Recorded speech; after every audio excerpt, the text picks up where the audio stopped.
1, active search scramble in the descending zone.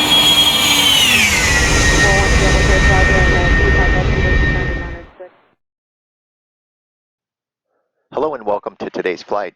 This is a continuation of a flight I took on December 21st from Tacoma Narrows Airport over to Pierce County Airport. After landing there, I picked up an airport part at Spencer Aircraft and then took off from there and flew to S36, which is Norman Grier Airport, a short distance away, about 15 nautical miles. And the reason for this video is to talk a little bit about the Washington Passport Program. It's a really neat program that they have here in the state of Washington, and I'll show you a video of the booklet itself and describe it briefly. I'm also going to take the opportunity to show you my GoPro setup on the airplane, and then just a short video to show my iPad setup as well, and another shot that includes the airplane and the hangar. Here I want to show you the GoPro setup that I have going on. This is a mount I bought recently that goes on the tie down. This is going to rotate around here to kind of give you a look. So that's the tie down right there, and that's how it mounts. And it's got a cam, so it's got a good secure lock, and it's also got a safety pin. So that's what I've been recording on, right under the left wing there. And it really seems to be doing the trick.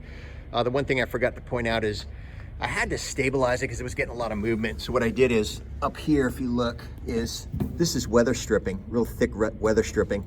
So I rotated the arm here up against that weather stripping, and you can see it gives it a really good secure mount. There is some movement occasionally, but it's nothing like what it was before.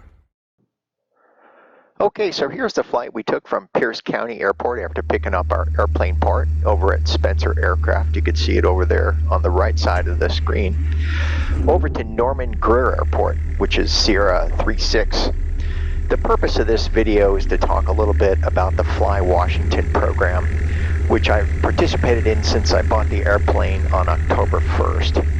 The neat thing about the program is it causes you to fly into a lot of airports you normally wouldn't otherwise fly into, so that you can get your passport stamps, and it adds to the flying experience because you get to see different places, and there are some airports where you can walk into town and have a cup of coffee and that sort of thing.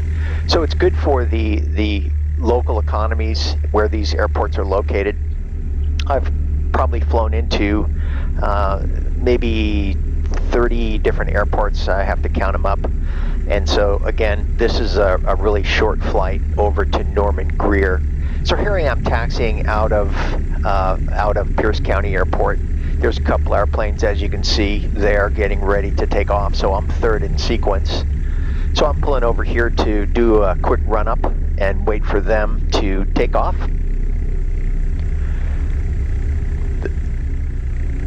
And there you can see they're lined up and ready to go. Now that the darker airplane there is there's a guy that was walking to his airplane as I pulled up to the ramp next to Spencer Aircraft, and that's the guy, and it turns out he also was flying over to Norman Grier, so I saw him on the ground over there and talked to him a little bit, and ironically he also had his Fly Washington passport with him, and that was his purpose for going over there as well. So he took off before me, but somehow I ended up catching up and passing him and landed ahead of him. So here we are getting ready to take off. There he goes.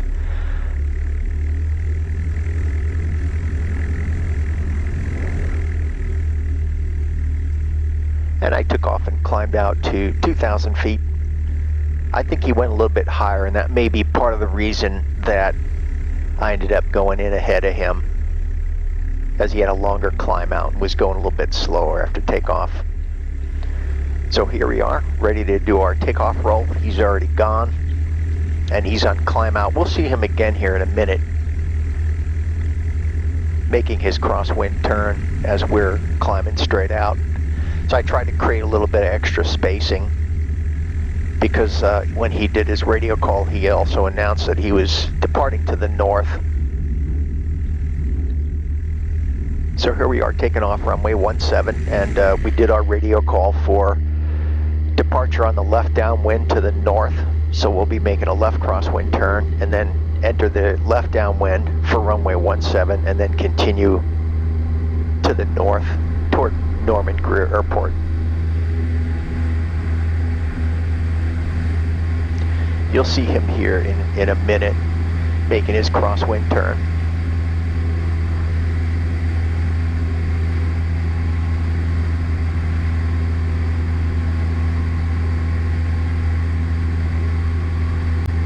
And we're climbing out at normal speed, 85 miles per hour, which in this condition with these colder temperatures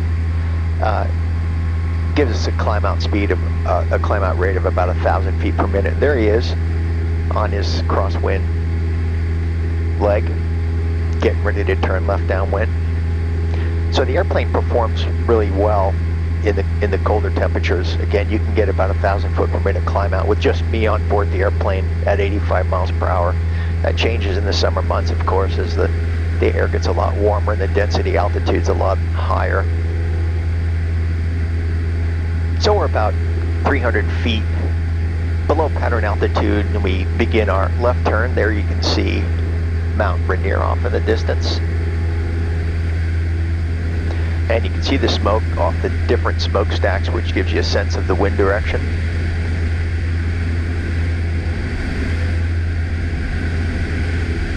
And here in a minute, I'm going to transition the video to cut out some of the deadhead time between here and Norman Grier Airport. So we're turning from our crosswind now to the left downwind for our departure leg. And heading off to the north.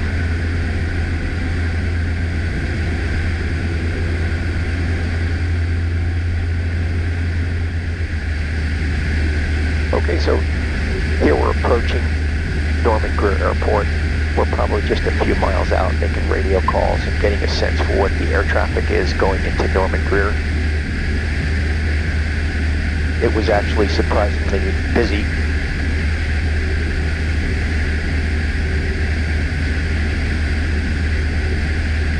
And as you can see, we're not up very high. All the while looking at our ADS-B to see what other air traffic's in the area.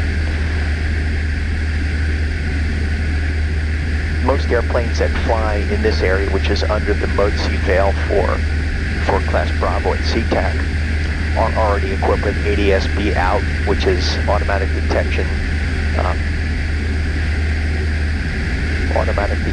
surveillance broadcast.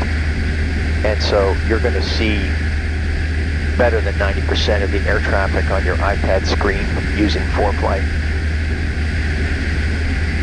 It's super helpful, and it really enhances the safety of general aviation flying. Now we're just coming over a water feature here, and then I'm going to transition the video to the final approach at Norman Grier. And we'll land there and talk a little bit more about the passport. And then I included also a video to show my iPad set up in the airplane. And then we'll finish with a shot of the hangar at my home airport.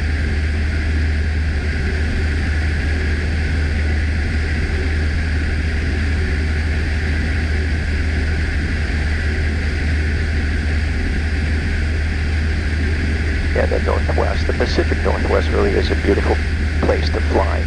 The winters are a little wet, and there's a fair amount of overcast, but you still get in plenty of flying time even in the winter. And here we are coming up on the transition to the final approach at Norman Grier.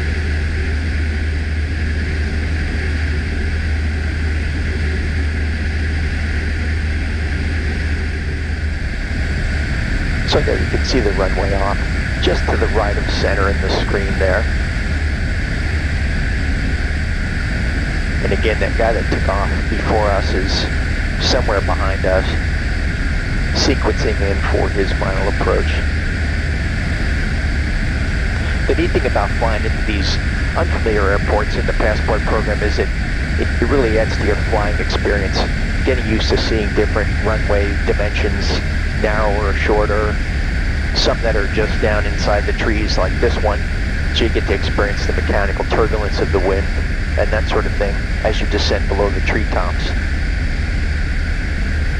And I'm going to include more videos of the different airports that I fly into as part of the Passport program. So there you can see two airplanes lining up for takeoff. Again, it was busier than I expected.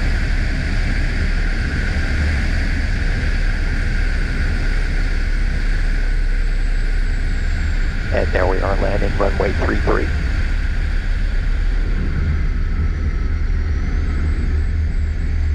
The other thing about unfamiliar airports is you gotta sort of figure out where you need to park.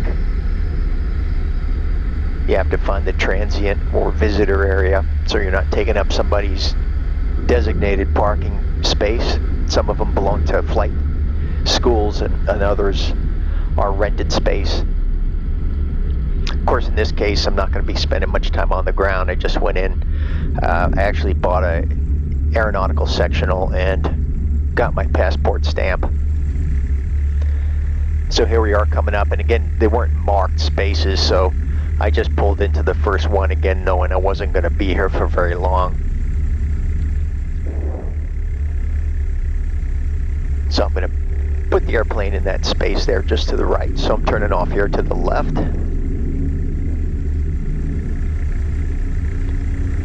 Then we'll do an engine shutdown, and then I'm going to climb out with my tow bar here in a minute, push the airplane back into place and go into the FBO and get my stamp. And that's where I saw that other guy in there. That's a really neat tow bar that actually has claws that latch underneath so that it doesn't come out of place. Before this one, I had one where it constantly came out of place as you were pushing backward. It's those little things that make the flying experience better.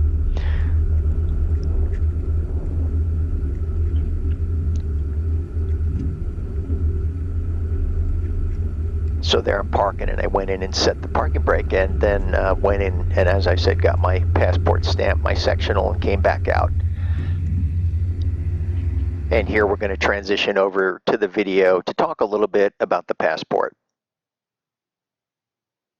So as I mentioned earlier, the reason I flew into Norman Grier Airport, Sierra 36, was to get my passport stamp. There are 105, I believe, airports that participate in the Fly Washington Passport program. This is the book.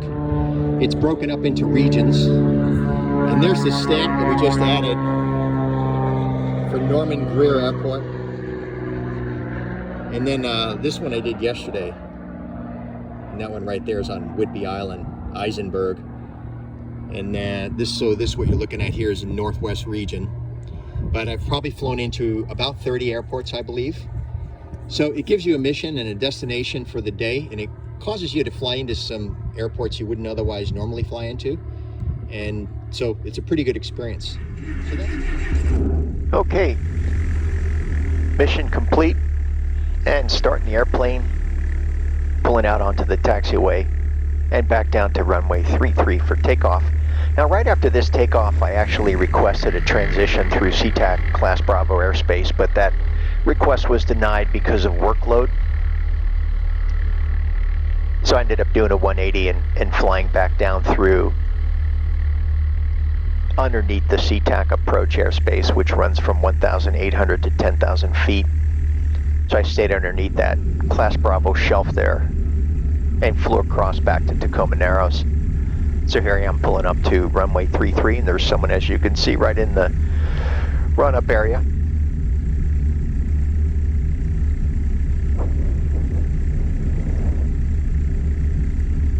So I had this SeaTac tower frequency in standby and called them just after takeoff here.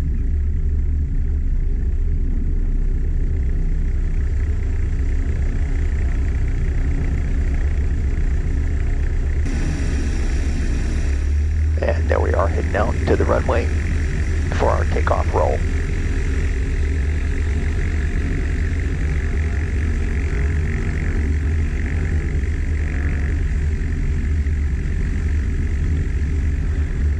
So that's our flight into Norman Grier Airport for our passport stamp. Now here I'm going to talk a little bit about the iPad setup that I have going on inside the airplane. Initially I had it on the windscreen to the left, but I decided to move it right onto the control wheel, which I find much better. Gets right there, and you have, there's a close-up view. Now this was taken on a different flight, so that sectional is not going to reflect the current flight. That's an example of the mounting system that I have on the control wheel.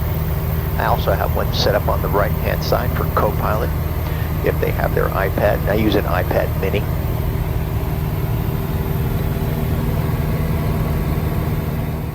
And then here's a look at the hangar right after the flight when we return back to Tacoma Narrows.